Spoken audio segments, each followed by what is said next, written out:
Okay, so today I want to do kind of a rundown for the crypto markets. I know that there's had a lot of coins have gotten some new all-time highs. There's craziness around Doge. Um, I know I saw some posts about Cardano, Litecoin. Ethereum hit all-time highs like repeatedly for the past couple of days. But we did get a pullback in Bitcoin a little bit. Last time I did a video was Sunday afternoon. Um, I think it was in the evening whenever we had started the new week. Uh, and we also had an 8 on that day. And I said that we could have a pullback, the 8, and that we could get the 9. What ended up happening was this was a reversal candle. The 8 was just as high as the 6, and then, it followed with that dip. Uh, Basically, the end of the world again was this day. Uh, Price had fallen almost 7%. And then the next day, following day, it gained all that back. And today there was optimism. Yesterday there was definitely optimism. So there's a lot of emotion in the markets right now. Again, we're still just consolidating. I looked back. I mean, I said pretty much once we have to really break out above this channel, and then we can be a little bit safer because based on this longer term strategy, you would have exited 25% of your position here all the way back in April, the week of April 19th. You would have waited, yeah, 15% it would have went up, but then now it's down about, so 14%, you would have missed out on that. But if you, so I still think we're mid-cycle, but if you wanted to be cautious and you didn't want to, believe some of these other indicators, if I was just looking at this information, I would be out of my position 25%. Out completely, once this 3 would cross the long term, which is all the way down at 37. So we're just consolidating. We're still in this channel. I remember talking about we were running up so much. We really need to consolidate. I'm glad we've consolidated for the past how many weeks? It's been a while. I mean, you can really just stay here. 12 weeks. So what is that? 3 months. That's awesome. That's perfect. That's exactly what we needed. And in that time, they had altcoins kind of move. You can see here that the Bitcoin dominance has basically been going down. I could have pulled it up on TradingView, but this chart it has colors. It's nicer, I guess. Um, so you can see since January 3rd, Bitcoin dominance has gone down in February. It went a little, it did go down and went sideways. And now, since then, we've just been going down. It's been going down and down. So the alts have been getting a little bit more of that market share. So mainly, let me go back to that. So you can see here it's so 47%. Now let me zoom in just to this year, make this a little bit better. So 45%, 16% is Ethereum, and then 19% is basically others. There's some other. I mean, I can bring up these other ones. These are so small. Tether's actually, I guess it's not most of that market cap. I mean, you can see these other coins really aren't. Even Doge, the market share is so small. Doge just has 3, so the majority of it is all in other altcoins, Ethereum, and then Bitcoin. What does that make up? 45. Let's see, 45, 16, and 19. What is that? It's 80. So about 80%, and then the rest, the 20%, is elsewhere. So yeah, you can see that it's been constantly going down. So the alts have been getting, like I said, more of that market share. Bitcoin's going sideways. Where are we at? Consolidating still. We had the 8, 9. You can see here the funding rate. It went down. It went negative here, which was good. Whenever we had that pullback, that would have indicated a buy. On the 9, you could have traded that. We're up. Let's look at it on the 4-hour though, because we ended up getting a 9 here, and I marked it because I'm not going to say highly likely, but it is possible that we're going to get a sell-off back to this 53 area, and then we can hopefully find some support. I can bring the CMF. Actually, I'm not going to say hopefully. We could, because I always say hope is not a trading strategy. But you can see the CMF is starting to creep up. This went down, here where, we had rallied, and then the funding rate had went, basically the market is net long. I would have loved to see this stay negative, and then we could have maybe had a little bit more momentum up, maybe past here, and then that could have brought in newer buyers. But now we're going negative on the 4-hour. Daily still positive. Here we had this pullback. So we had this big jump, 10%, and then we were still negative. So the markets were net short, and then boom, they got pushed out. We had that big day, or bigger day, on the 30th, and then the 8 down, and then we had they were kind of neutral, and we went up. So the CMF is kind of going up. Let's look at the RSI. Let's look at this on the weekly, though. Weekly, it's been a little bit tapered off. CMF's going down. This needs to start trending up at some point. RSI. Yeah, we're coming down. This needs to start trending up again. The monthly is coming down, 86. We don't really start to see a top area until this gets, I think, around 95. Yeah, around 95. So this is back in 2017, which, we hit 90. We came down. This is in August. And then we went back up again later in December. So this could be this first peak here. Where did we went all the way down to 86? We're pretty much there. So we could see another rally soon. We can look at it on that was the monthly. So weekly, like I said, this needs to start trending up. Markets kind of a little bit net long on the weekly time frame. Daily, kind of a little net long in 4 hour. It's starting to go negative. So we could see some price rebounding a little bit. CMF starting to trend up, or it's kind of following price. But we could see maybe a wick here come down and then find some buyers. Let's look at the hourly. It's still starting to trend up. So neutral to neutral. That's what I said on my last video. I'm still neutral until we break out. But let's look at some other coins. So let's look at Ethereum real quick. Where's we at here? Oh wow, we hit a 9 on this daily. So let me mark that.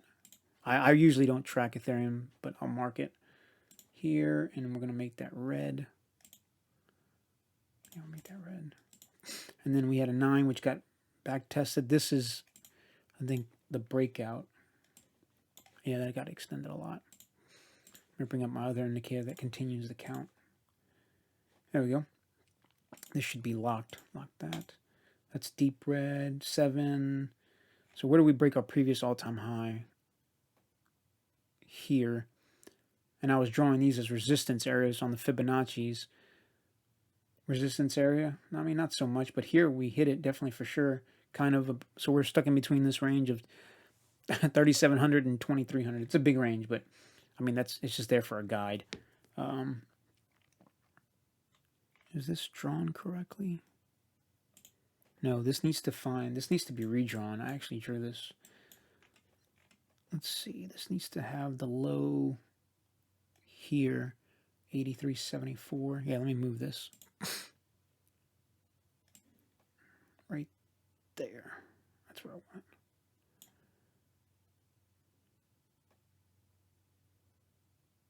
$80.60 is where it opened, and that was the low. Yeah. And then this was the previous high. Let's do the weekly close, or the weekly high there. And yeah, so it was drawn incorrectly. We have more data now, which we didn't have whenever I originally drew this. So it says should have been resistance at 34.44. We're pretty much there at 30. Yeah, so there's resistance. I mean, it wicked above it, but that's the resistance area. Let's look at it on the daily again. Let me bring up my other TD sequential. Here, retest, so we're good. Like I said, the previous high was, I'll just say 14.19. Oh, look, we have a 9 here. It didn't get retested with a prior number, but we broke out above it. So, and it kind of pretty much did here, even though this didn't flip. That was a big drop, 26%. But we hit new all-time highs. So anything basically above, say 1420. Anything below 1420 is kind of out the door. So I'm gonna get rid of this, or I'll just hide it. I'll keep it there for historical purposes. Daily, good. 4 hour. Let's look at if we have any areas. We hit a 9, green 2 above green 1. That rallied a little bit. We retested that, so we hit a 9 again. This one retested fine, as did this one, as did this one, as did this. It looks like everything looks fine, maybe other than this one. Oh, that one's good. Yeah, so that's it. So all these nines on the downside and upside have had found support, consolidated, and broke out with red numbers. So we're actually pretty good. We just printed a 9. Um, and then on the hourly, we probably did as well. Yeah, look at that, man. These 9, 9, pullback. The RSI is probably severely oversold or overbought. It probably was. Here, it was right there. Boom. We had a 9, came back, consolidated, broke out. So looks like we're going to get a pullback. Oh, yeah.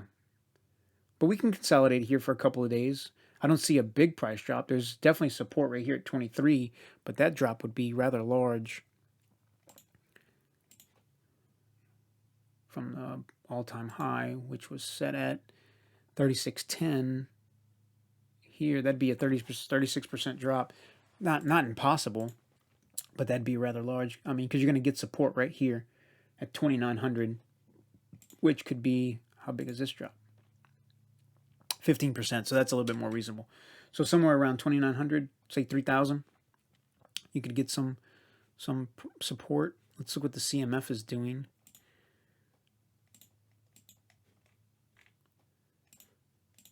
CMF is trending down as price was going up, but there's no divergence there on either end.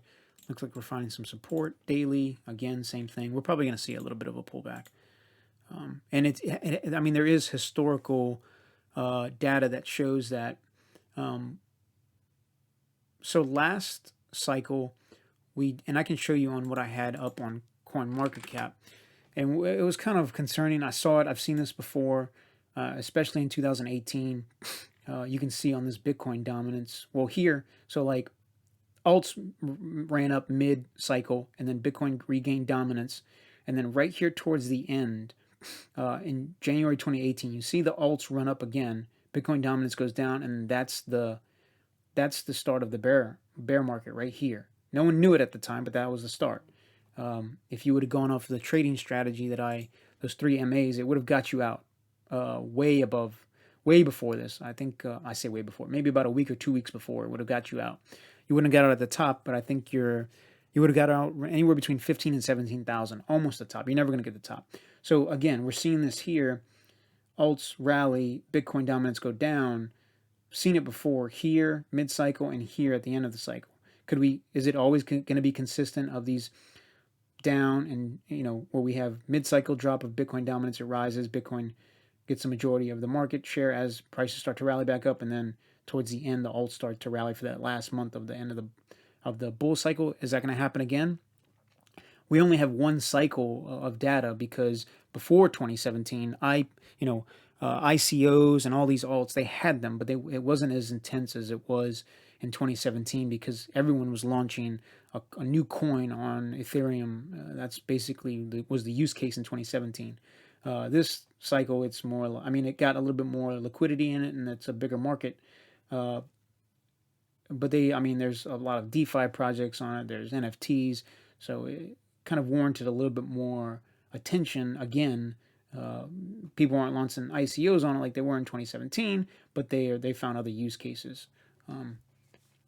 for it, or to actually use it and to transact in it, because it's so easy to just launch something on Ethereum. Everyone builds on it. So we really only have one cycle of information as far as this characteristic of Bitcoin dominance going down, alts going up. So we'll see. Still think it's mid-cycle, so that's what I think we're seeing. I think we're seeing this initial drop with alts getting some momentum, not as much as last time of the market share, and then we'll see Bitcoin start to trend up, and alts will either stay flat or go down. So let's look at, I said Cardano. I'll look at a couple of them today. I'm going to go through them quickly. I know that there isn't a lot of data on Cardano because I looked at it before and I pulled it up. This data only goes up 2018. And then on Kraken, Bitfinex, did they have a little bit more data? No, and I think it's only because TradingView only started offering this data recently. So I'm going to go with the Binance chart because I think whenever I looked, the Binance had the majority of the volume. Why can't I find it now? I just had it up.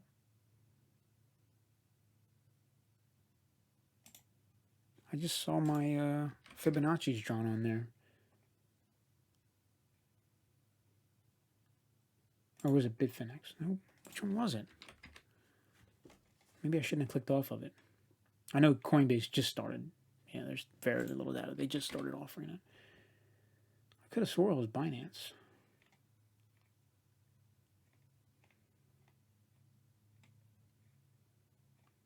Oh, bear with me so I can find it. Jeez. SDT.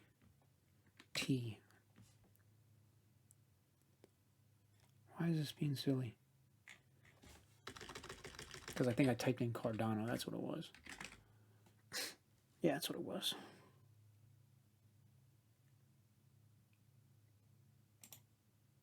It wasn't Bittrex. This goes all the way back to 2018, but not enough. This one. That's the one I had. Okay, so I did say, I looked back at my video, and I said once we had a day, because we were, I think I did it April 12th, or when did I do that video? I recently sent that to somebody. I saw him talking about Cardano. I did that video, I think it was like March 12th. Or April 12th. Let's see, 1 month ago. Welcome, everybody. There we go. March 9th. Okay. So we were here, and I said that once we got a close above 124, so I said 130, that we would probably go for a new all-time high. And here was the close on the daily, 124, 137. Here, what was this, 147? The high was 148. So we got really close, and then we dipped. And then we finally got a new all-time high the second time we broke out. And then here again. So it was like once we closed above 148, that was likely that we would get a new high. Or like that's what you're looking for on the weekly, a close above 148. And we got that, or we're there right now. But I know I had drawn the Fibonacci's. Look at that video real quick. I know I drawn because I said 166 was where an area that I was kind of interested in.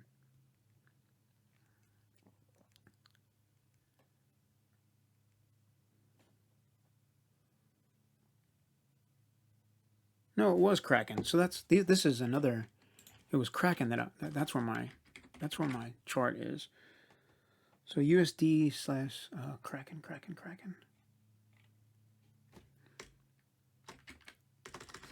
I'm looking at the wrong chart because right here it is. This one. Okay. So here was the chart. Kraken was the one that had more volume, not Binance. So we're a green 2 above a green 1 above the 9, and then I drew this Fibonacci here. It's not drawn exactly where it should be, but I'm using it as a guide, right? I guess I could draw it because it wasn't the previous high. The previous high was 130, and I said, well, it's close enough. It's as if I would have drawn it at the previous high in 2018. Yeah, right here. So that's it. This has enough data here, but I'm using the peaks. So let me move it over because it worked better whenever I had the peaks. It actually works fine here as well if I use the closes. Yeah, okay, so we'll go with that. We'll roll with that. I did have it at the peak, and that gave you a resistance at 166. And that's pretty much where we got today. And we got a little bit higher, but you can see, and these are just guides again. They're not to be exact. But 162 is should be an area of resistance, and it was.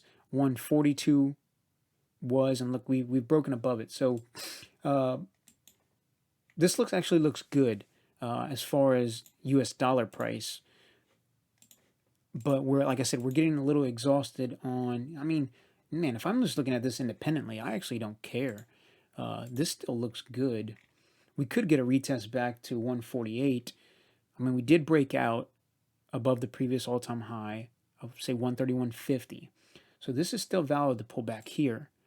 The daily, you can see the consolidation here, right? And then we finally broke out. So the consolidation kind of starts here. I'm going to say here. And then we have, so you can get the breakout is going to about 35%. So this can go to $2. And if you look at the Fibonacci, that's where the next area of resistance is, around $2. So let's look at the RSI real quick. And yeah, it's oversold, but it's starting to get momentum. And the daily's starting to get the momentum. So we could see a breakout. This pulled back, but it hit a 9, which is okay. Retest, consolidate. Did we get a retest here? We didn't.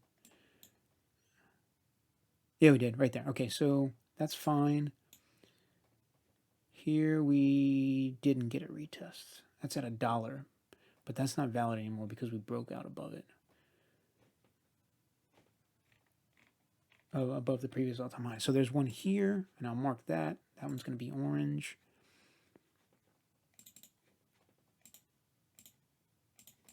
Okay, save it. So we could come back here, 139. Let's pull up the CMF real quick. Probably should just keep those up because that's what I keep on looking at.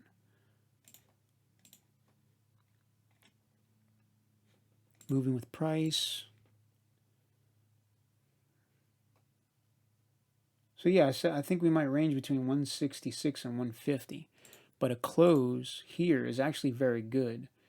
It's clearing old resistance, and if we can hold for the week, that'd be very good as well. But if at worst case, I think for Cardano is really not a major pullback, because I don't think it's, because independently, if I'm looking, I mean 6% maybe 10% at worst. If we get some wicks, I think it's just going to consolidate.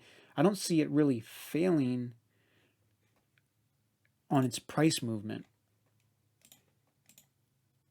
And now the moving averages are starting to move back up. So we'll see. It is a little extended as far as price action goes because we had such a big move here. I mean, 20%. I mean, I say big move. That's really not that big for. So we'll see. I mean, I'm like neutral. I'm not really not neutral. I'm more bullish on Cardano. Let's see what it looks like with a potential target of to $2. So let's see what it looks like with respect to Bitcoin, and we're going to use Kraken again. Oh, Kraken doesn't. Maybe it's XBT on Kraken. Yeah, it is XBT. Okay. So with respect to Bitcoin, it's also hitting. Oh, again, this data doesn't go all the way back to January of 2018, but it looks okay. It's rallied. We're at a high, so it could rally more in terms of Bitcoin. Let's look at another one. Let's look at Doge because people keep on talking about it. I know it's not on Coinbase. Let's look at, when's the last time? Where did I look this up at? That's not enough data.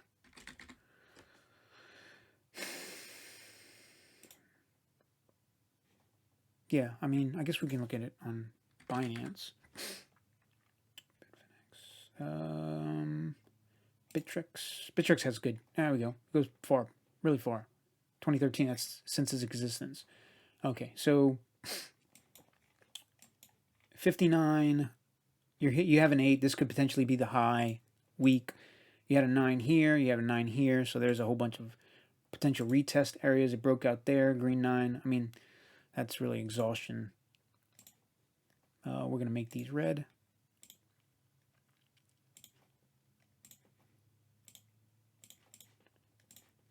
Four-hour, where are we at?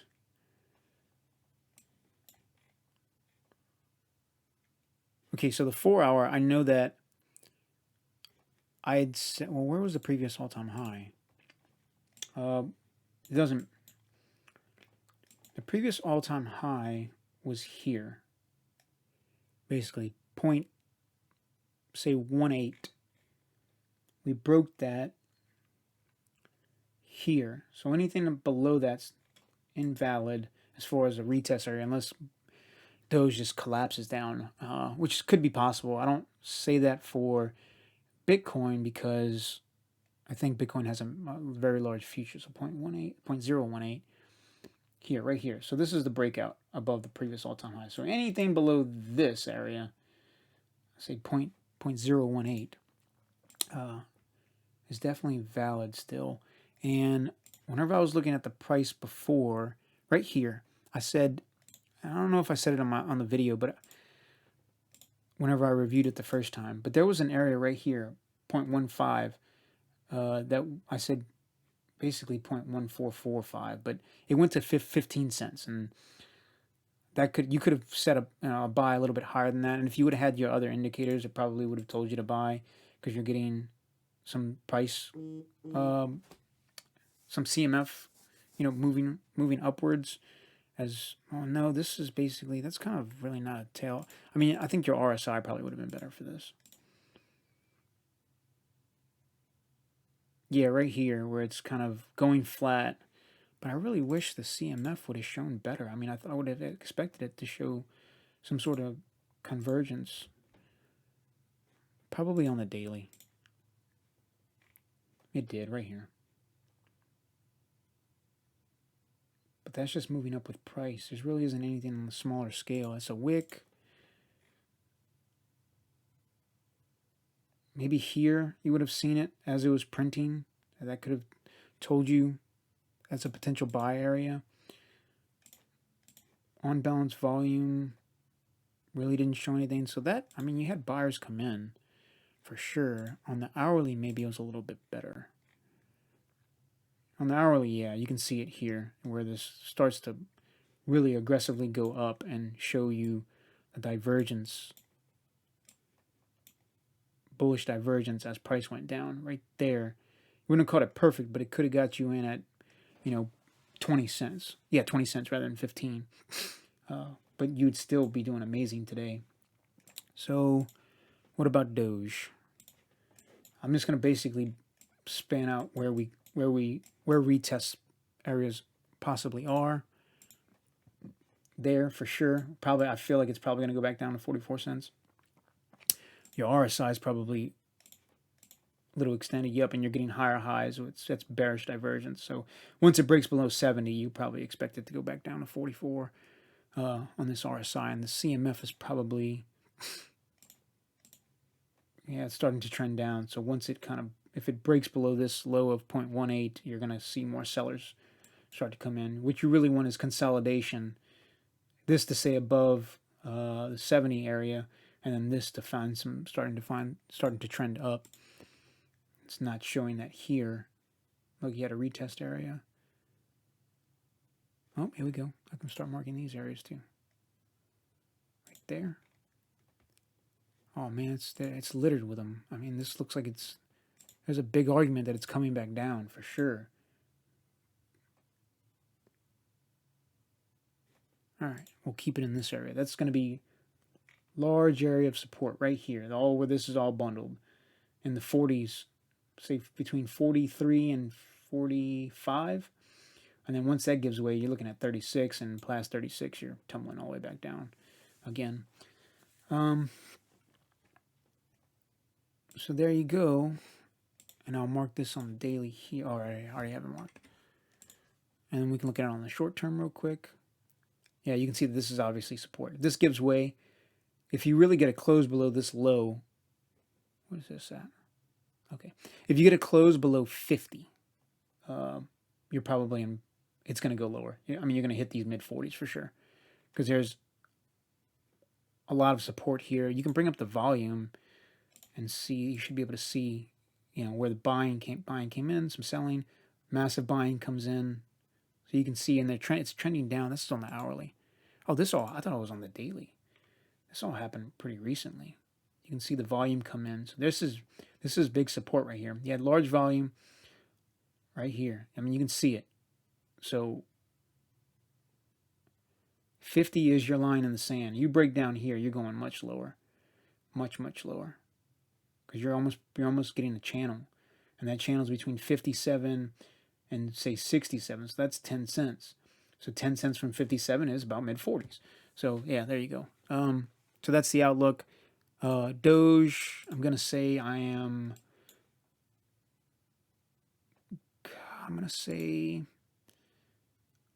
bearish, more bearish, and I'm gonna watch the daily. And this needs to not crash below 0.18 on the CMF, and definitely not below 70 on the RSI, or else you're going lower. The hourly is starting to show some momentum going up. That could be short-lived, maybe just enough to get you back to where you were earlier today at maybe around 70 cents. So that's still like 10%, 15%, but a little bit intermediate to longer term. You can stay in it, but a break of this line on the 4-hour here, a close, I think, below 50, say 55, will get you to 50, and a close below 50 will get you to mid 40s. And then there's a lot of support here. Potentially, maybe you get some wicks down again for some good buys, but then you'd have to watch that and be dynamic in your trading and to looking for some potential buy areas on Doge.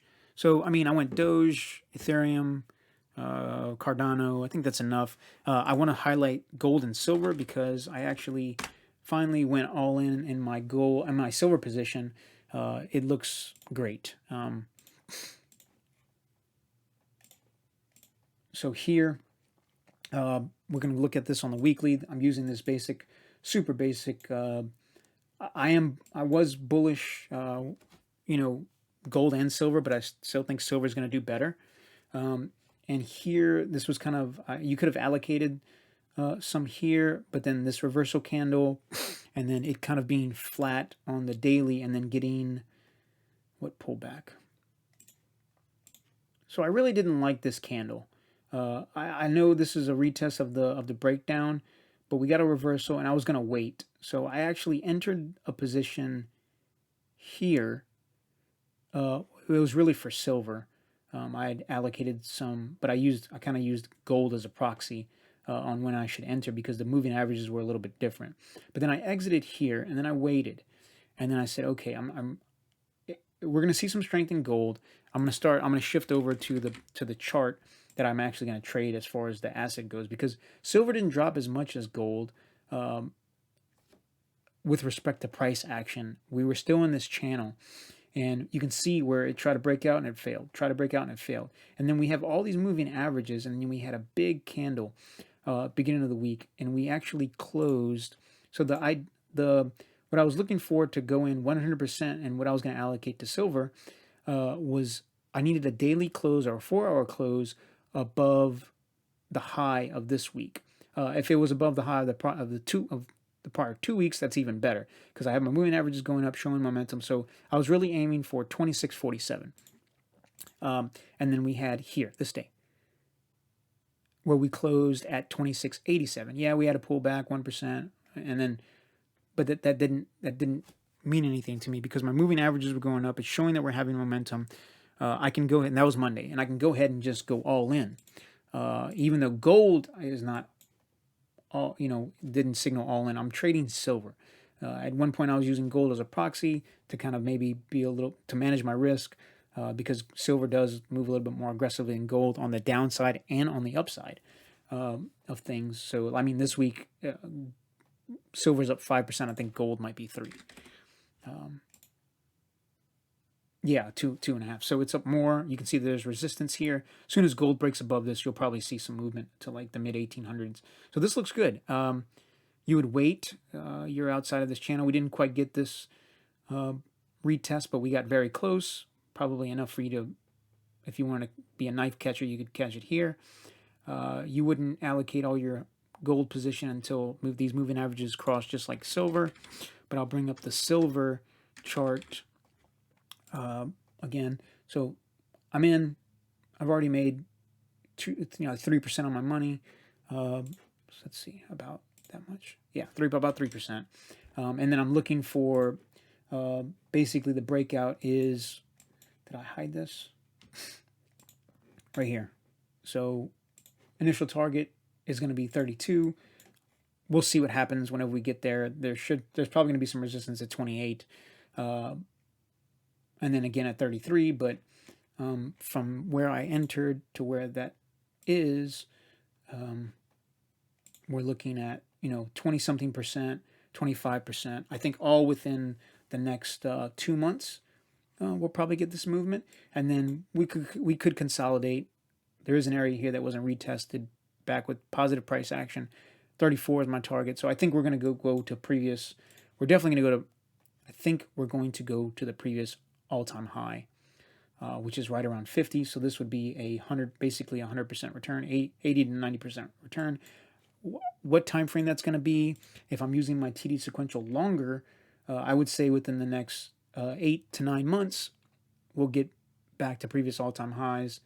For silver, it could be sooner, but if I'm using my TD sequential as for time purposes, 9 months maybe for the previous all-time high.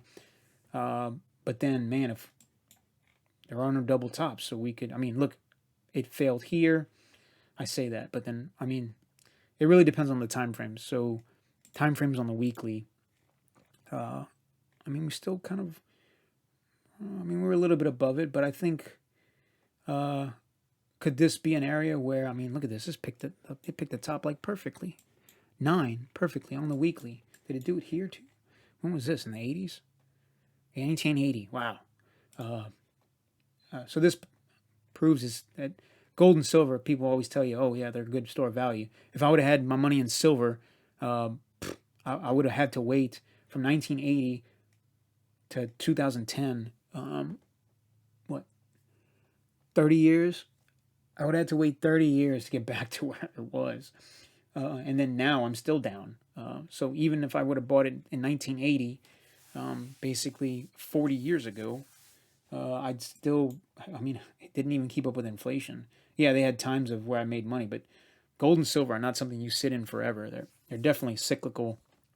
And on this, man, this is a large, that's a massive cycle. There's so much data in here and so much happened economically throughout the world, rates, and just, it's definitely not something it's definitely something you have a position in and you get out of your position and you wait. Apparently you wait many years. But this is kind of, it took forever to get between here, but here marks, massive printing amongst central banks. So, maybe it's going to return back to this area much sooner than it took from 1980 to 2010. 30 years. It's going to do it in maybe, 10 or 12, or something in that time frame. So yeah, we'll see. Maybe within the next 8 to 9 months, we're back here. That could say, hey, silver maybe just cannot find the buyers once it's in this 40 range, but it could get out of hand. It could go much higher. We'll see what happens this time. Again, like I said, more recently, there are no double tops. In 1980 to 2010, a lot of people use this double top type chart pattern to indicate previous high, that is the high. Markets have changed in all those years, and it's more likely that areas where there's double tops, they don't hold. It just keeps on going, and it's amongst a lot of assets, probably within the last 15 to 20 years, where that chart pattern has no longer marked, oh, okay, it's back to a previous high, it's a double top, I need to get out. So we'll see. Trading's dynamic, like I said. This could also form some massive channel between, $4 and $40 for 100 years in silver, and then eventually 120 years from now, whenever we're all gone, they could break out. But we'll see. Right now, short term, I'm looking for $28.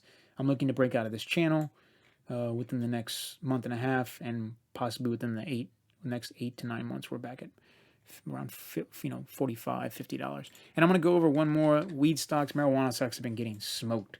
I exited this position. I watched it, traded it a little bit last week, made just a little bit of money, nothing crazy. There really hasn't been much talk in Congress about the MORE Act. It's been died down. Will momentum build? Yeah. The 1 hour strategy, like I said, would have got us in here, got us out here, so that return wasn't large. I actually traded this, it was, and I didn't exactly exit perfectly. I think I might have made like 3 or 4%. It wasn't great, especially for the risk right now. So right now, best approach here is to just wait until these moving averages start to go back up. It closing down below the prior 2-week high, which was a reversal candle we had this week of 7%, went a little bit higher. This isn't good. If the week closes, which is tomorrow, below that, we've cleaned out basically all the support I do have areas right here at 13, in the 13s and 11s. Very possible we're going to hit those, and I would say it's likely. Now, we're finding maybe a little bit of support here because we went so overbought, and then we're coming down. It kind of usually it doesn't go from peak to peak in all one move. It finds some sort of support in the 40 and 50 area. So we could find some support, maybe go sideways for the next 2 weeks, and then really crater down to maybe $11, $7, $4. Still all valid, because we didn't break the prior all-time high, which is at 300. This could be very well showing you. I mean, this could be another gift as far as it went down so much. It's gonna crater down again, and then there's more talk later in the year. Our moving averages start to nicely creep up. We can scale in, manage our risk better, and then see some larger returns all the way back up. So made money here, maybe gave back a little bit of money, but not all of it. And then we run back up again, maybe later, maybe, another year from now or 6 months from now. But right now, I'm staying out of all marijuana stocks. I'm gonna let them do what they do, because we're definitely clearing out a bunch of buyers that came in. There's gonna be some sellers. Let it mellow out. Let everyone be terrified. Let the market do its thing, and then we move in whenever confidence starts to creep back in. We don't catch the exact bottom, but we're gonna get a large amount of the returns. So that's it with marijuana stocks. I'm out of them. But yeah, this went a little bit longer than what I guess wanted, but I covered a good bit. And any comments, leave them in the comments. Any assets you kind of want me to look over, I could do that too. Oil is still sitting at our historical trend line. A lot of people are bullish on it. It looks like it might break out, but we're still here. It's still there. It's still finding resistance at that area. But I do think if it does break out from there, it could be a substantial move. But we'll have to see what it would be. Maybe some sort of cup and handle forming here. We can basically draw some trend lines maybe. I don't see any real patterns. This looks like maybe some sort of like Wyckoff or some pattern. I mean, someone could say this is a kind of a cup and handle. We'll see. Maybe I'll start to, yeah, right here. See that? Cup, handle, breakout. So, but again, there hasn't been, it's really on a monthly that I drew this. So there hasn't been a monthly close above that. So we can get a big rally above it. We can actually wick above it for a couple of weeks. But the monthly close is what you're really looking above this trend line. So I'll come back to it. Might have another 8, 9, 2 more months of good price action in oil. But I don't trade it. I'm just following it because, hey, it affects what's at the pump. So, but I appreciate it, and thanks for watching.